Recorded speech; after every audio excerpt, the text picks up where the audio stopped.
खुरुमजरी impact news की Manung Hutna yengbribu punamakpu Sharachanda Sharmana taram nokjari ngasi Manung Hutna khana gadori wafam se election naksalapagi roina political party singi magi over political election manifesto sing puthok naragli ngarang congress puthokre mamang da BJP ki vision documents puthorakre BJP ki tongana election manifesto lerero hebasi akaknaba pawmadagi Mohogi election manifesto leroi aduga kamana mohogi vision document na adumak election manifesto su already have wafam duni aduga lolena ato political party sing national political party sing aduga regional political party sing sige leidiba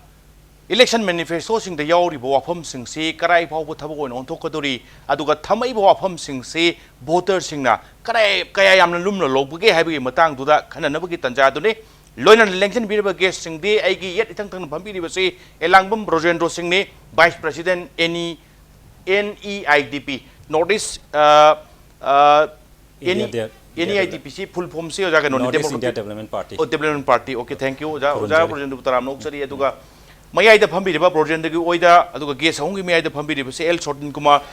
Working Committee Member Left Democratic Front ne ai tamo Sortin busu taram nok sari aduga ai hek ta thangna pampi ne chari basi Y Joy Kumar spokesperson National People Party ne Tamu Joy Kumar su taram nokchari ai hanan lakchaning basi NEIDP da lakchaning basi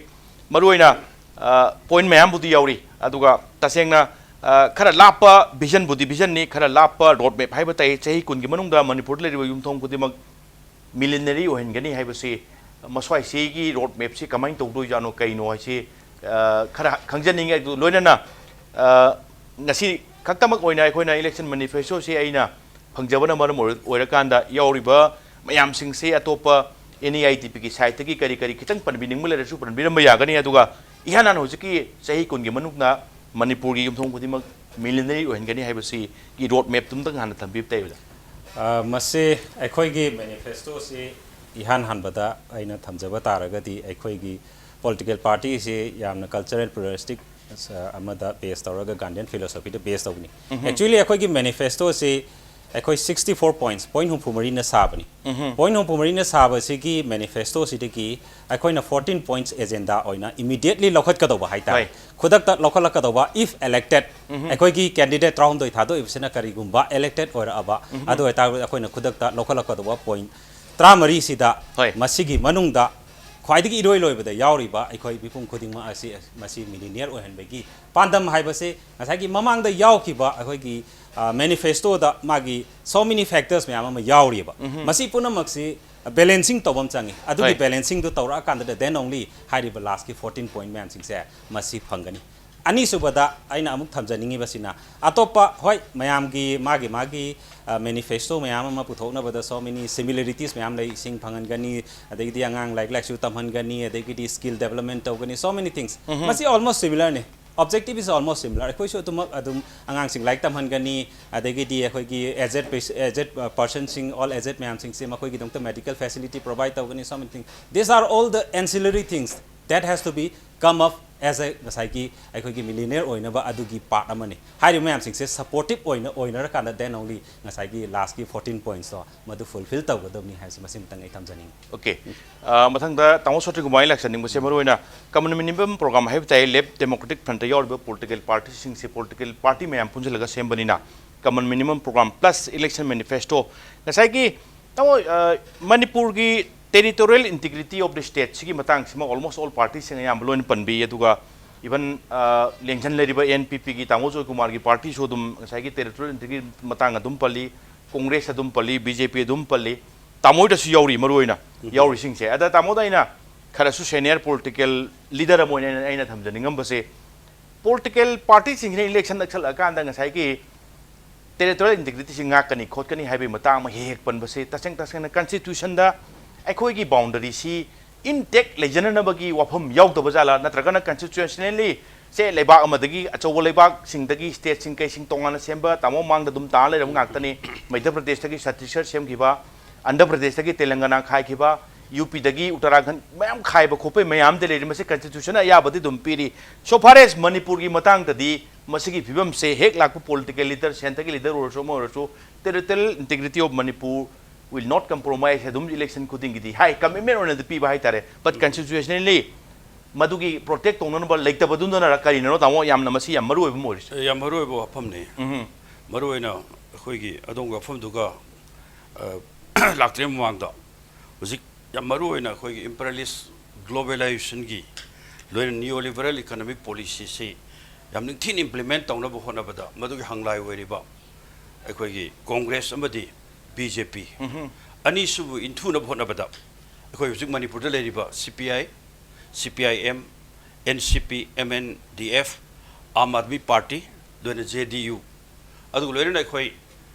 NPP सिगा सु electoral understanding अम लेमिनरकांदा हंदकी लाइब 13 सुबा अखोइगी state assembly elections अखोइ पुन्ना सीट 94 अखोइ कंटेस्ट तौरी मसी अखोइना चोबा सा तौई मदुदी लाइब इलेक्शन असे मसिदा कांग्रेस नतबा BJP नतबा अदु अल्टरनेटिव गवर्नमेंट अखोइ सोइदना मैनेज तौगनी है चपसा थाजब ले अदुना स्वाइद अखोइ पुल्लिब अखोइ दोल तरुक अमदी अखोइ इलेक्टोरल अंडरस्टैंडिंग लेमिनरिबा MPP का मरु ओइन अखोइ कॉमन मिनिमम प्रोग्राम अमा पॉइंट 35 दा युमफम ओरकान अखोइ पुथोक्सरे अदुना हंबिरे वफमदी हुजिक अहानबदा ख्वाइ मरु ओरिसै अखोइगी टेरिटोरियल इंटीग्रिटी ngak पाइब क्वेश्चन सी वफमने मरु ओइना हाइबिरी मधुदी एनी इलेक्शन लॉ नत्रगा एनी पॉलिटिकल पार्टी की इशू मैं पुखल मतम द ख्वाइदी मरु इशू सी टेरिटोरियल इंटीग्रिटी सी हाइजरी अदहंतक इलेक्शन सिमक मरु ओइना अखोइगी इलेक्शन असिगी ख्वाइदी मरु इशू सी मसी कांगबु खरदी मरु ओइना अखोइगी राजनीति दोल खरदी अखोइगी टेरिटोरियल इंटीग्रिटी स्टेदा अचोब चैलेंज अम तौरकांदा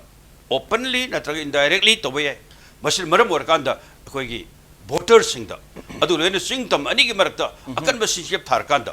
इंटीग्रिटी से काहे नब होन मतमदा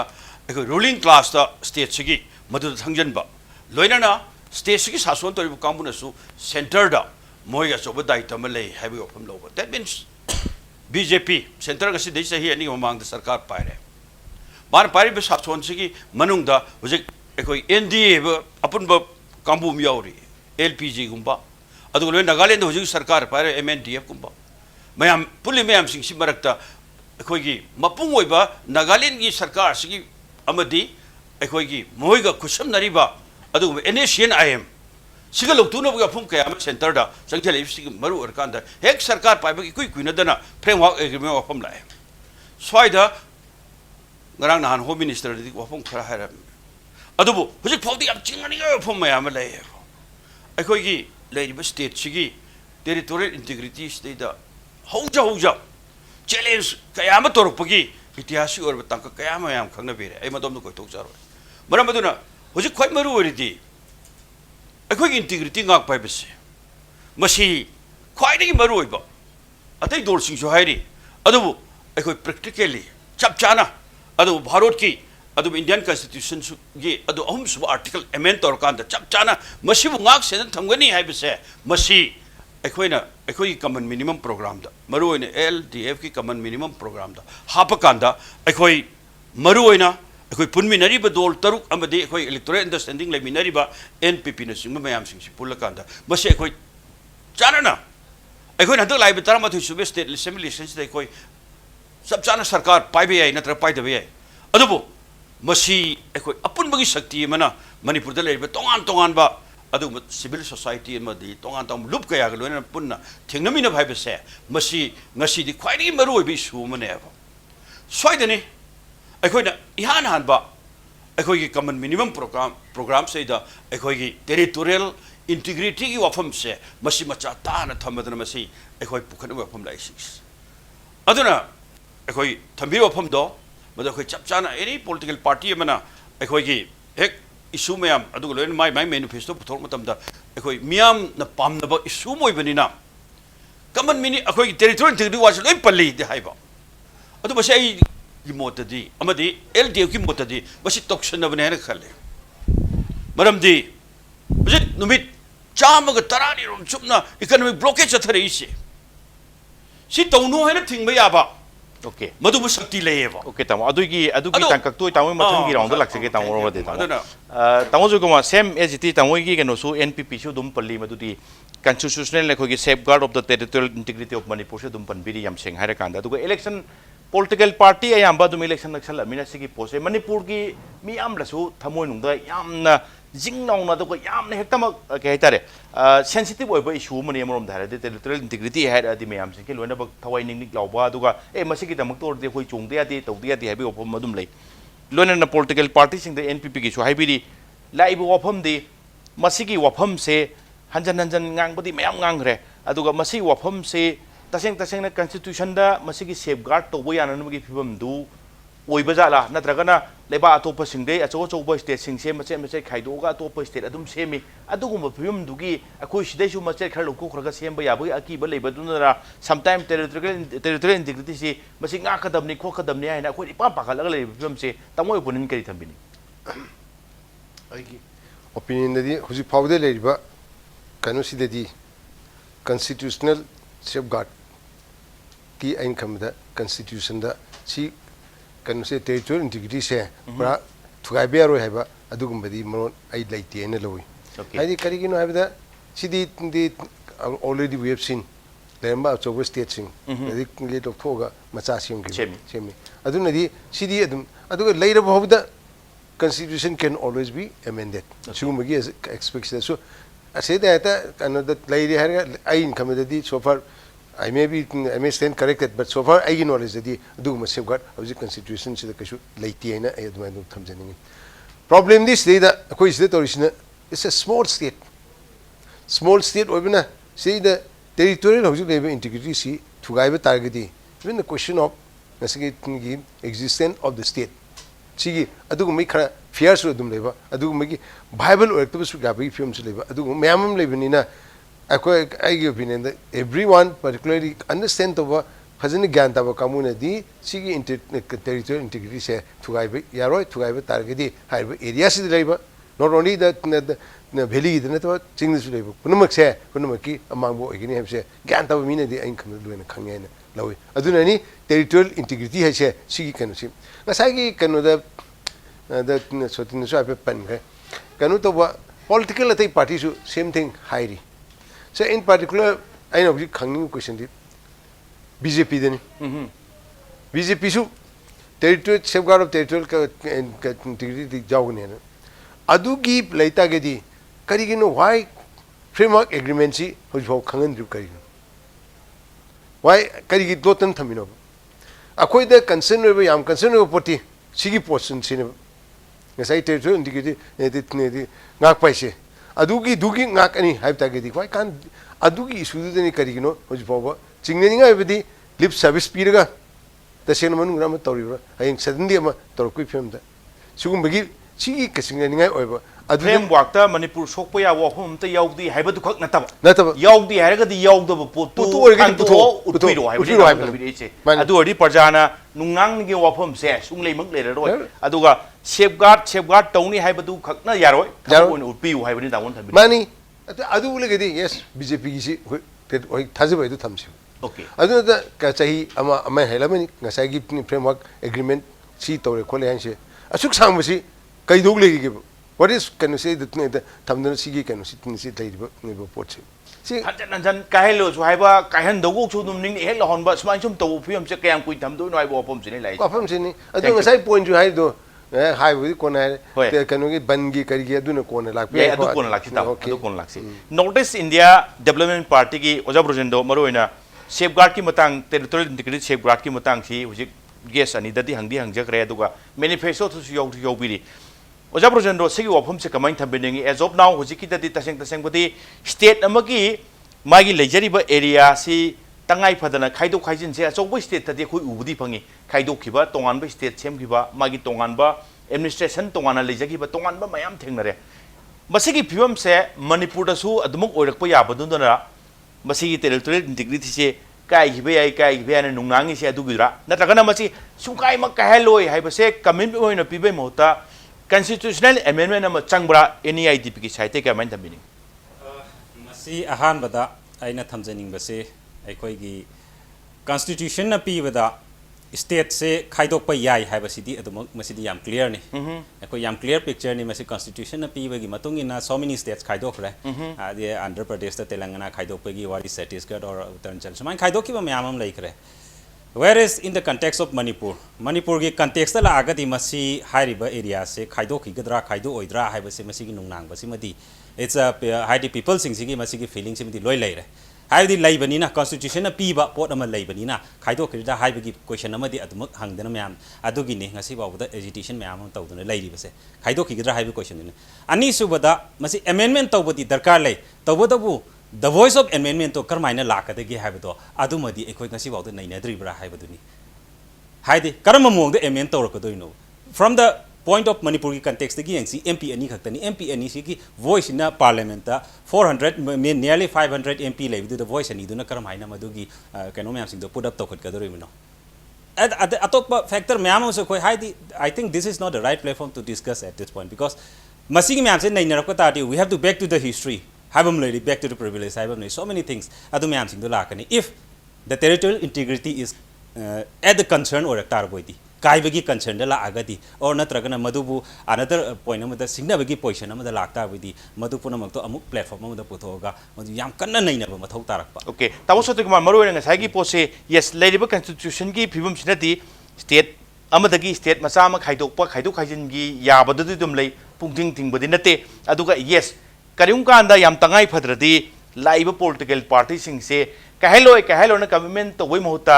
special case Manipur and plus atopa other states small states sing sidi sigumba gi leriba constitution sida chingjal loi moi gi simdi amu khaidok poi phim le roi hana pik le jaramina khaibe mathok ta dre kai si damo maswai do na khana bane na bane phatta bra si damo sini ai sa hajagi do article number khoi gi ahum subasi waji semdo obakanda khoi gi territory integrity si safeguard tor thamgani ai si special case amoina emasi am tangai phadin lobjai ziki le state special status space and status like Kashmir adu mat targedi yes there could be chap chana masi adu hoji makti adu leitri adu madu semdok pui tangai pudam leire loir masi semdok tri makhai di ai hoji leiriba phibam sigi matung inna makhan kaya gi second of tor putam the pan hek taw blockade taw ka taw loirana ai khoi integrity ta chuba challenge ab lakpa ka do mayam sings masi sum toin sum thokine okay aduga where is Manipur gumbagi abesta di Andhra ki khaidokre adu Chhattisgarh khaidokre tongan mayam legre adubu pikraba state sigi manungda ekoi tongan be state mayam ani thongna adu ada naga gi kuki gi maitai gi mayam targadi adu ekoi gi Manipur gi apun sakdam si manungda state leiriba Manipur se basi pura leitrain lobe yare haiba arthadi kharamna Nagaland da kharamna Mizoram da sumai tor machet tor kanda aduga pisak pikpa saruk mapan thopu ya makhak dai portion sina territorium sabsu ya taba state am semsu ya taba chu phium da leigane ha okay tamo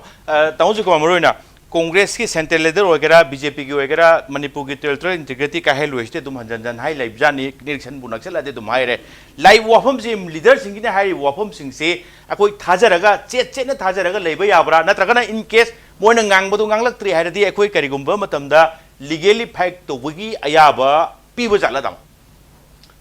ngasagi akoina kan matang akoina territorial integrity kaigeda kairoi raina akoina Manipur singnation it is basically the peace talk between the government of India and the NSA and IMC si matamamada hogdopada BJP government baspai matamdi hogdokibni ain sing bauda adi matamne congress ki government led by Manmohan Singh ko laaga si matang la si da thamiba akoina khandaga bayaba wafam di asuk sangmasi da NSA and IMC problems somehow the others sort out to ge haina khalaba without affecting the territorial integrity of Manipur adu itagedi enkamda this should have been done long ago si tawdabsina di both the party anisi party anisi su question is are they favoring the NSA and IMC sigi question amsu leitabnati aduga ngasagi sina question duna sidedi kona I think we need not discuss kanu git nagagi karigi mogi kanu ton bugsi matang che the problem again could be Manipur territorial integrity say the basic kind of the most biggest danger is sigi toxin adu na tabada following that cookie homeland gasu talakpa adu da sigi kind of si breakdown to ta gi ko to gi kind of cookie gi machet ama adegi mijo gi machet ama ko adu gi gi kind of gi nagas gi mate ama naga yu tangkul naga gi be mau naga gi machet ama si bok thok puk ne so many kind of to gi ya bagi pibam su level sikum bagi adu to ta gi what is going to be the situation state it will be a chaotic state like we film the level sigi si koi thon be adi sideni kanogi koi territorial integrity thambai ngak pai bise yam important hoise adubu nasai gi sumai to na question is sumai to na chai kun kun thram so I mean that chai kun ki ma phyo ma mani nagai pistok pare si exactly kun si da sum nungnang da on any issue lakan the economic blockade mostly on the issue of the confrontation between the Meiteis and the Nagas. Sidang atin ayam to issue, mostly to issue. Adu to issue kari issue no ngasagi demand for greater limb. Adu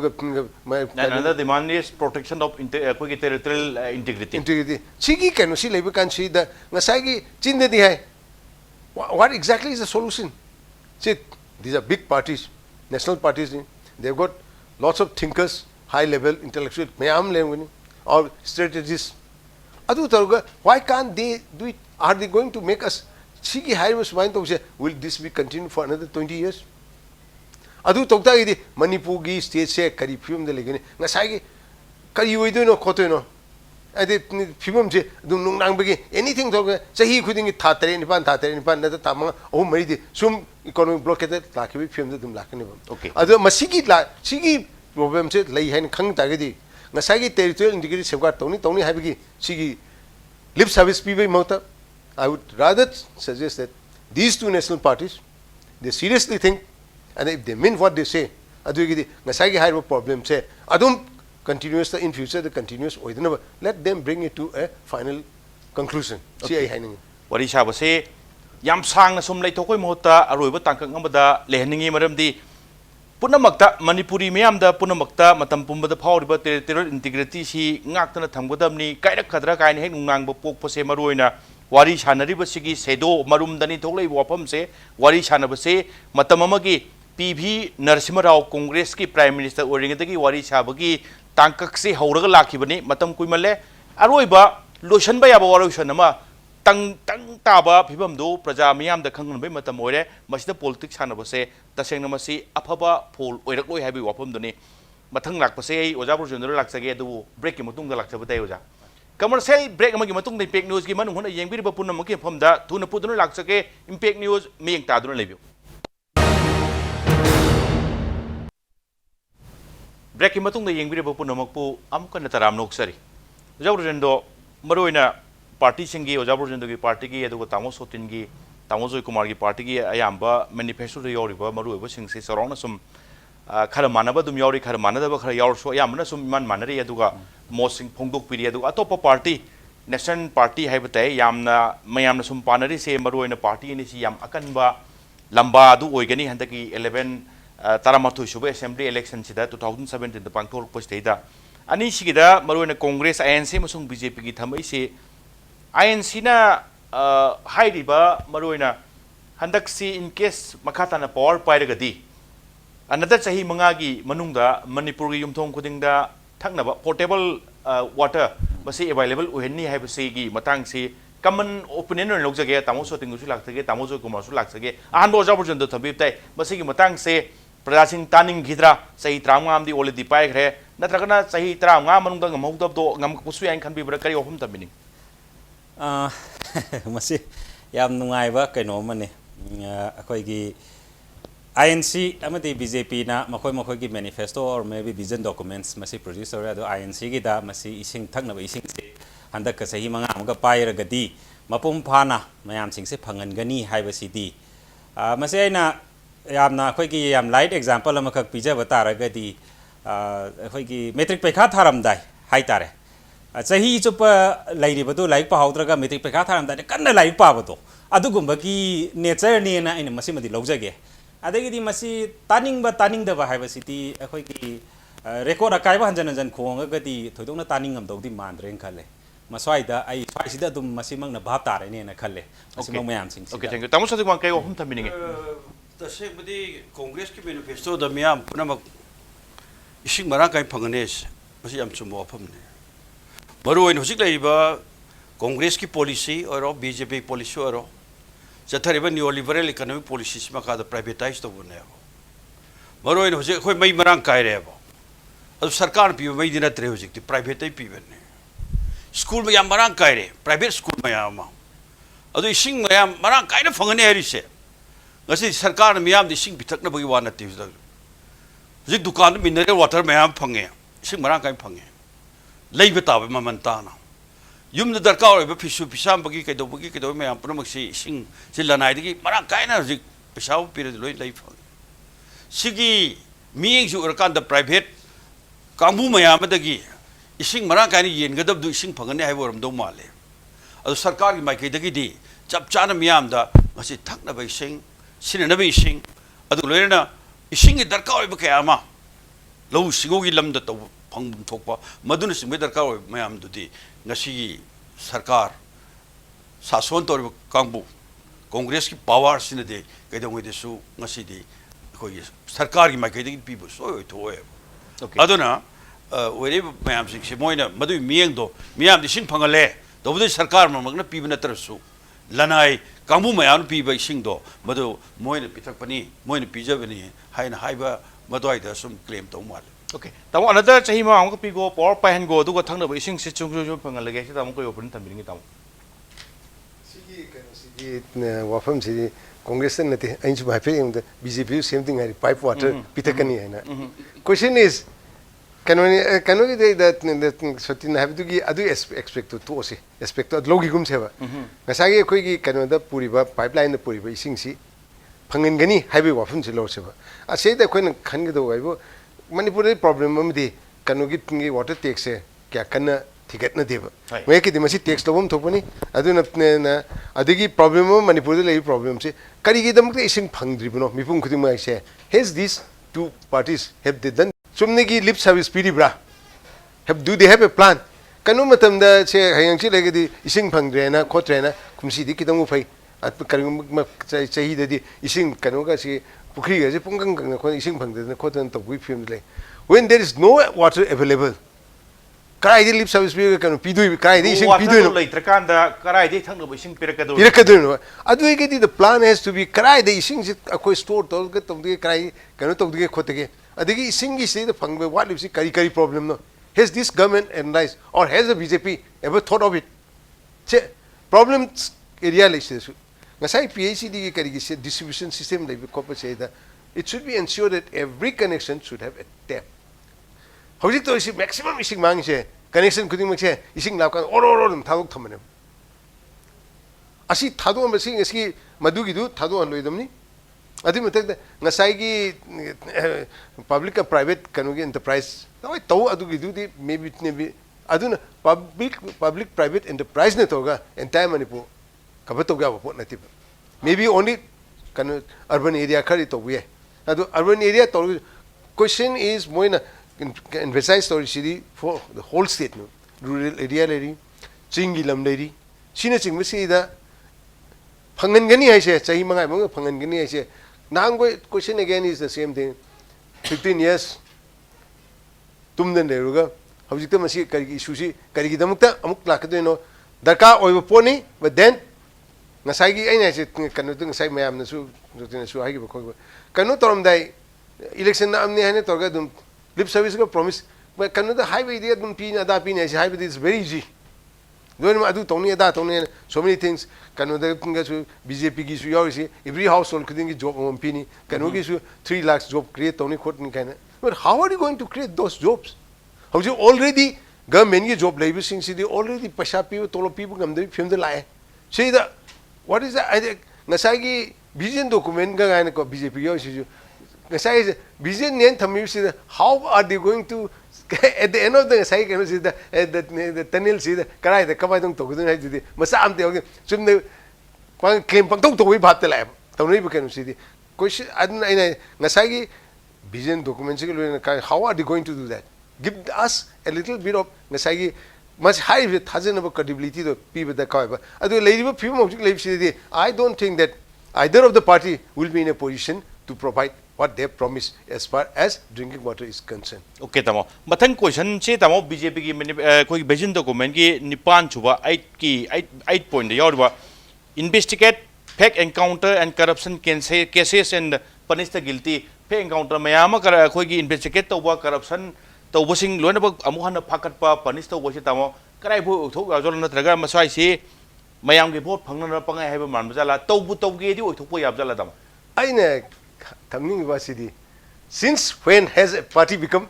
an investigating agency? When I see investigate only have not investigate only have a native set level language city. I don't know what they mean. When say high tabadigi, so in the higher at the same investigate high tagedi. And I say, since when has any political party become an investigating agency? Adu kenomus high. Are they really parties in a Supreme Court put Hazidribra? These cases are pending in the Supreme Court. Supreme Court is taking care of it. The Moin High Supreme Court authority quite Hazidre, according to Anthony Hydibra. They are challenging the Supreme Court. I income with the Masiaquin seriously look at Targeti. Even Supreme Court will intervene. How dare you say that this thing? But the other Chiki can see it is a kind of the sub judice labor pony, sub judice I get Supreme Court has taken cognizance of this thing. Then, in their own wisdom, have one club to one it really worthwhile over labor later. Outcome to Kari Lakno, the Kuranga, Gipatari, the Marakta Pangai Haiba, Pangtok, the Winner Pongtok Pussy, Maswai, Langani, Ozaprison, the home the same question, Neuzaki, BJP powered by the Asagi investigate, fake encounter and corruption cases and punish the guilty, have to say, Pangai Habazala, Kayam, Otopo Yabazan or Swice. Masi akoina vision document hairagadi BJP na phongjari makoi masagi strategy amda phongjabani akoina maduda yam ka hena kanna akoina nainarudragasu thoidokna hainingai leite haitare kari madu thabaktuna mana karamaina thabaktuna ulakadoribno mayamda madugi poto trustworthy oina puthokpi kadoribno haibado adudi magi strategy oijaramgani but how far they can interfere in those cases maduda haidi as a political party moina kayam interfere to ya ge haibadu sumoini hena khangamani adugi area dudi only thing masida akoina point tawjaningba amakhaktang hairagadi masigi area se gasagi akhoi ki huran matung mairing bagi mahuta gasagi powerful lana sinariba poto madom dagi hana haura agadi masi in future de hena prospective oiba podam oirakani haisi mudi ai thamjaningi aduga lairiba sing dudi this is the strategy of them makoi gi strategy ni strategy du kai yauge haibududi ekhoina thoidongna madu banung changjalaga nei nodrasu yare nai khali. Okay, thank you. Tamo sotinguma ani gi manifesto yori basing si sum khanaramda handaki hajuki same question nu tamo turn tar se tamo fake encounter mayam do investigate chathani corruption cases mayama phakat kani aduga marale basing dandi pini se kay moi thuk to jana to yam sen harga de hajuki fake encounter gi khangde corruption wa phom khangde maruina hairibu kangbu BJP kangbu subodu chenaba ngaktani yam kupni yem targati maramdi hujik BJP hari state say the Congress ki chahi tara manga gi sason gi manungda maruina makhan kaya gi khudong sa mayam phangaga adu loina khoi sarkar du gi manungdi yor kayama maduna BJP sabe wane adu saida mayam puno pamdari wafam se hapsal lakanda fake encounter apam corruption yu apam aduda mayam hairi yam chong na BJP ki sarkar la ani hek la paga ibo bi jail redum ne tordam haibe wani ta sengbadi corruption dadi fake encounter dadi the sen hargadi Congress su BJP su yam sathi ba phibam da lakda amadi lakraba ngakta ne aduna su malaysia nari mayam singsina miyam gi vote phangna ba adu haiba hayeng sakti du paira ka dadi mosi tumin lekhra da kangmu ngakta ne chap chana aduna Congress ta ba BJP man na ta ba sakti ma laktar gadi fake encounter wafam yam sathi ba corruption wafam mayam puna makse basi khara soidna torkani maram di state yam ani ngai lekta ne yam sathi re aduga ani sidi Congress or BJP ani sidi angak phangna corruption gi du fake encounter kari gi mayam sing sida manung da loina adu प्रजा नदी पामनब मधु खक higher कांद मोय vote फंगनब मधु वादुनि याम कन Haris other याम मसे अखोई याम लुमना Moina हारि वासे सब चाना पांगथोरकनी हाइना खोनि याम लुमना lobby याते ओके तमो तमो जुगमा मथंग लाकपसे तमो की ओन एनपीपी पार्टी की हाइताय support 33% reservation for women in parliament state assembly and autonomous district council election की करीगी मतंग से 33% की रिजर्व से नागालैंड दगदी याम कोन इरांग थोक्तना सीएम बोक्सिन फोट तौरी तामो मधुमाइना मणिपुर उदों मानब्रा नत्रगा मणिपुर की प्रजा सिंह से हुजक की 33% से अदुम एक्सेप्ट तौने खनबिब्रा कमाइन खनबि तामो मिनिस्टर तो योगरिस आइन खमेदि मसी एट द एंड अदुम एक्सेप्ट तौने खाली कोई की कनो से women's reservation is already there कोई की पंचायत इलेक्शन अदुगा म्युनिसिपैलिटी कॉर्पोरेशन इलेक्शन सिंग बसे दी ऑलरेडी तौरेबा सी तौकान से we are not seen any very serious reaction अदु थोदबा केसु लेगिदेबा अदु नाइन खमेदा by and last this will be accepted okay ओजा प्रेसिडेंटो North East India development party से मरोइना पॉलिटिकल पार्टी मरोइना रीजनल पॉलिटिकल पार्टी हाई बतारे यामदी कमिटमेंट लेबो माले पॉलिटिकल कॉन्फ्रेंस अदगी इलेक्शन रैलीसिंग केसिंग एकोइन सम उबदा होजिक फावबदा दुबो अनौबा पॉलिटिकल पार्टी अमा ओइबनिना एनईआईडीपी ने थंबीबा इलेक्शन मैनिफेस्टो की वाफम बोइरो कमिटमेंट बोइरो वोटर सिंह मरोइना प्रजा सिंह ना एनईआईडीपी से कयाम लुमना लौने खनबी अदुगा हंदकी इलेक्शन सिदैदा NEIDP da chap chana thajaba lebibra matudi people of the Manipur will support will voted to the NEIDP मधुमक्ति लयेना इलोजे करीना value based ओइबा पोट अमा अखोइना सागलपा अखोइना ngasi प्रजा दा अखोइ people दा अखोइ so many campaigns दा अखोइ so many convention दा अखोइ अदुम declare तौदना अखोइ commitment मैम सिंग अखोइ promising ओइबा fake मैम सिंग पुथोक्तना अखोइ अदुम मैम दा हाइरि कइनो value based ओइबम दरकार ले हौजी की लैरिबा मणिपुर की context दा political scenario सिदी मसी अयामबना public मैम सिंग से almost all the peoples aware ओइरेना लवे aware ओइरेना लौबदुना मदुना करी ओरके हाकांदा करम मखल की अखोइ की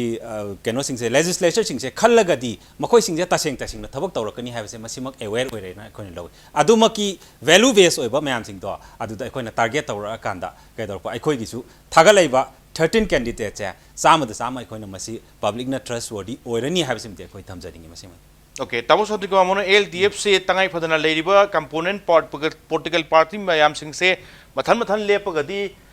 खरम पांगन सोनबा को पुंजलकान कनबा अदग अमतंग पुंजलगा येंसी 2017 की अंदर की इलेक्शन की जंग कनो से तंजा से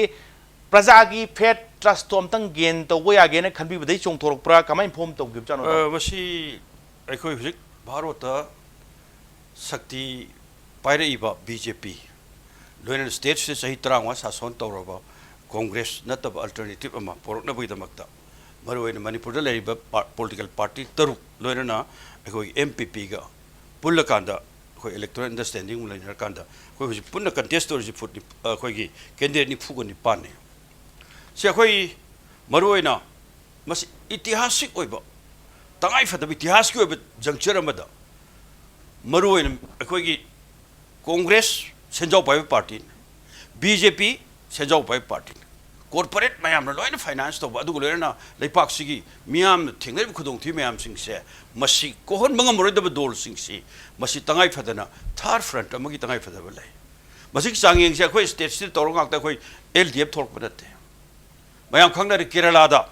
लेफ्ट अमरी डेमोक्रेटिक फ्रंट मसीना सरकार पाइग्रे याम थीना प्रोग्राम मैम लोना अदुगा हंदकी हौगिबे इलेक्शन एलडीएफ की मैम उबीग्रे हुजुजुमक अखोई बिहार दा महागठबंधन हाइदना पार्टी मैम पुल ग्रांड अलायंस ग्रांड अलायंस सिगी सरकार लाखरे अदुगा मुक यंबिरो अखोई त्रिपुरा दा लेफ्ट फ्रंट की अदु चीफ मिनिस्टर भावदा भारत की ख्वाइदगी फब चीफ मिनिस्टर नंबर 1 ओइगरे सुंग तंजा स्वाइदा ngasi अखोइदा हन चांगयंग तौरबा मियामना कांग्रेस पामद्रे कांग्रेस का चाप मानबा अदुगा लोइर खर कमुने लोबा मुक बीजेपी मुक सासोन अनीसिगी ओंथा ओंजिन तोब सासोन से मसिना ngasi लेपा सिगी प्रॉब्लम मैम से सॉल्व तोब ngमरोय हाइबसे मसे अखोइ एलडीएफ सब चाना थाजै अदुबु स्टेट द लेरिबा अखोइ कम्युनिस्ट पार्टी मार्क्सिस्ट अदु दामो होगी एमपीपी मैम थोरैबा अमदि राजनीति दल तरुक सि तोंगाना लेप तारबदे अखोइ पांगन सि एमपी मरम अपुन शक्ति मगी तंगाई फदब लेरे हाइबसे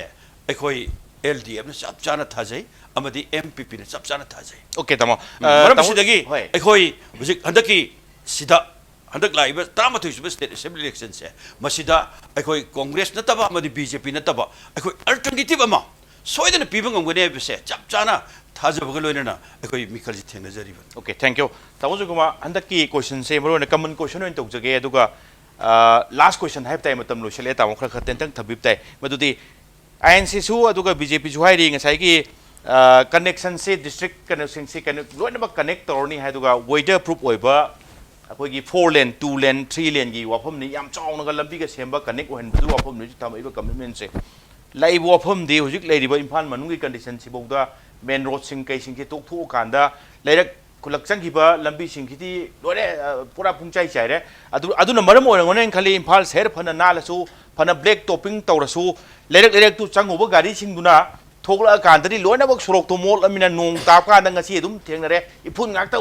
ꯍꯧꯗꯅ ꯑꯗꯨꯝ ꯆꯠꯄ ꯌꯥꯗ꯭ꯔꯦ ꯃꯥꯏ ꯃꯤꯠ ꯄꯥꯡ ꯉꯝꯗ꯭ꯔꯦ ꯁꯝ ꯅꯨꯡ ꯂꯣꯏꯅꯃꯛ ꯀꯃꯥꯏꯅ ꯊꯣꯛꯂꯛꯈꯤꯕꯅꯣ ꯀꯔꯝꯕ ꯐꯤꯕꯝꯗ ꯍꯟꯖꯟꯈꯤꯕꯅꯣ ꯚꯥꯞ ꯇꯥꯗ꯭ꯔꯦ ꯇꯥꯃꯣ ꯀꯌꯥꯝ ꯑꯣꯏꯊꯣꯛꯇꯧꯖꯥꯠꯅꯣ ꯇꯥꯃꯣ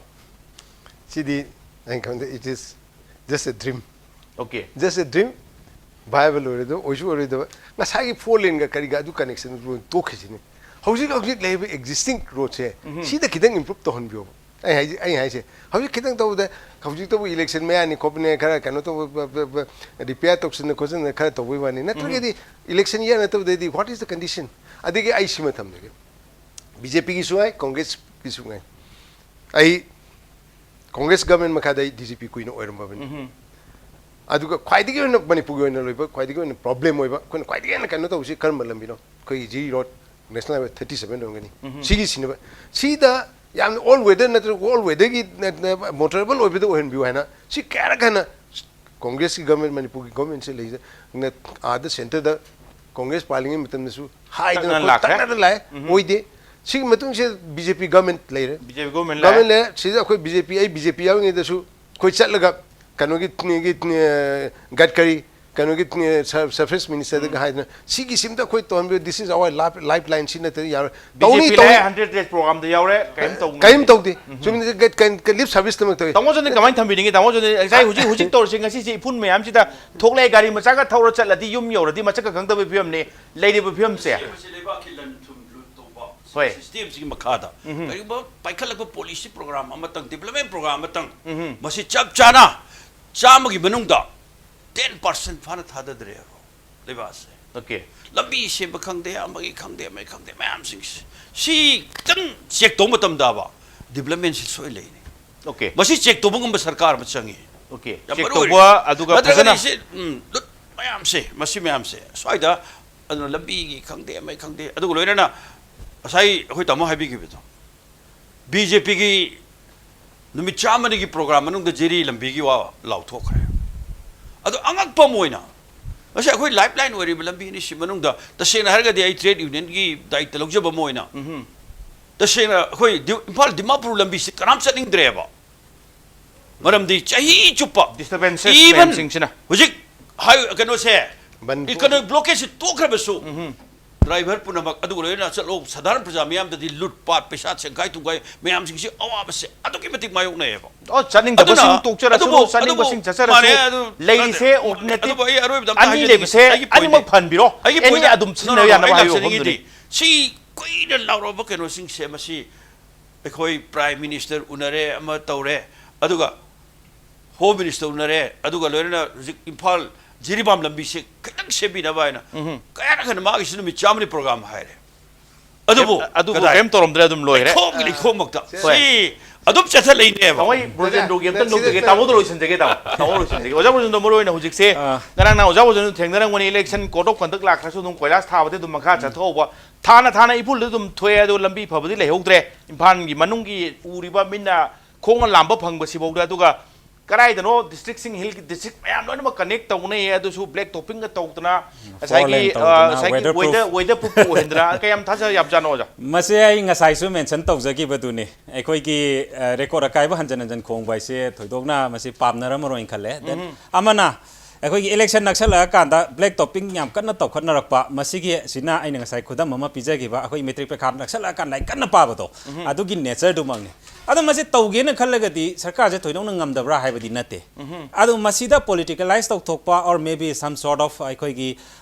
corruption jina aikoi se pumna chasan gi badagi he madu dagi na thokpa ngamdana madom do sum chakhi bagi pot ama sum leibra haina madu masu khalli haidi kai no da tauge haragadi kisu leite whether fallen taugera or something madu punamak to सरकार की मखुत्ता पाइरिबा सरकार पाइरिबा मागी मखुत्ता मदु पुनमक्तो project अमा ओइना develop तरोगा same गे highway केम लेते जान lion लंबा गाक्तनी अदुगा yes ओजा बुजु highway पैखा अखोइगी अदुक यामदु पाहौद्रगा हयेंग पैखा ने हायकान डायरेक्ट पाबो फिल्म इलेक्शन कोरो कंदक लाख कोलास का याम थारी एसी वाला काई ममांग तमो जो गवा लोरे पदु करी हाइबे नि मुनो अमतंग तेतंग थबि ताइ दाबो कनुगी होजिकी गोय हाइजे BJP दाइसी connect every district with all whether 4-lane roads ko 4-lane ra 2-lane ka thambi ko adu oiroi do kanoni mangla ni ngasai lip service pibni adu de sidegi moi gi seso mu yauri establish highway protection force for blockade free Manipur sina sigi si if the central government na maji toge hai na khanbi gi there always already sigi proposal aine DGP ngai MHA da tha gi bi leibni adu de gi dum torga sidei da hap tresu action oin uthok piba sidi nga kanu lakpagi film that laeba aduna aina haining badi ngasai sumai do lip service to wi mota really tawngam gado actually implement tawngam gado do adu khak hapiu akoin pam 4 lane adu adi let's do it later on national highway in the 4 lane ga dudi ko no uzarage amtang hana phan go highway ge hujik leise kede 1 lane la 2 lane leise si khakta all weather motorable oin biba aduna su amna kasagi ge achau chau go banglan do on bilano lopti oi bas okay okay aroi bata tamo extra time thamtang extra protection post tham hai bise hoi initian I am na yade hai bise center gi kamun akoi hanana phongdo okay tamo extra time amtang kitang sangdup chai chai masam di loi na tamo common question na tamo in case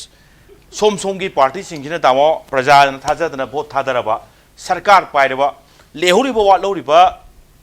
चाकुलंगे पुखत के सेक्वत के ने खलिबा लंबी थोंग खंगदे any kind of infrastructure खंगदे हाइरिबा सिंगसिगी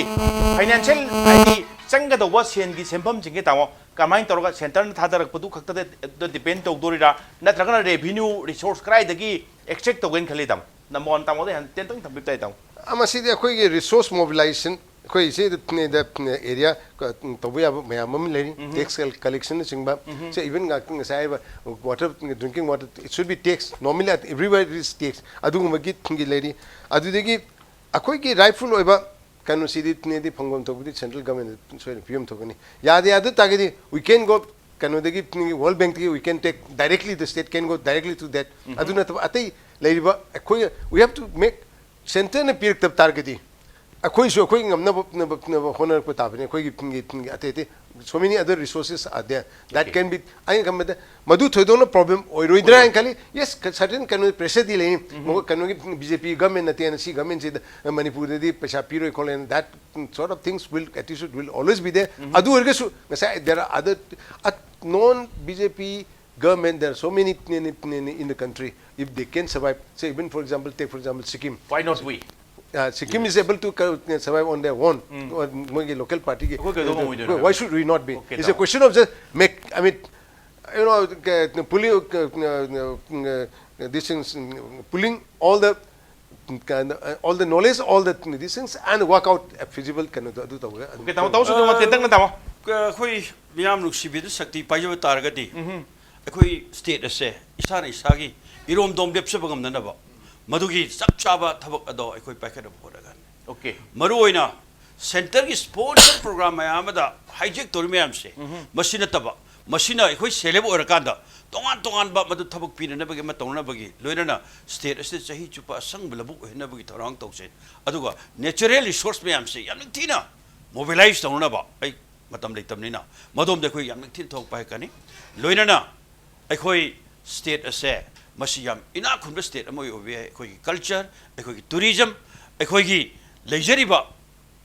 तोंगान तोंगान बस स्पोर्ट्स की करेगी मयाम सिंह सिदा अखोई याम चौबा अर्निंग की रिसोर्स अमा मोबिलाइज तों बया बगी अदु मयाम सिंह से अखोई सब चाब अखोई खंजब के याम पैकेट के खंजब के याम ओके ओजा वजन कई ऑफन थमिनी रो तेंतंग सेंटर की ngasai gi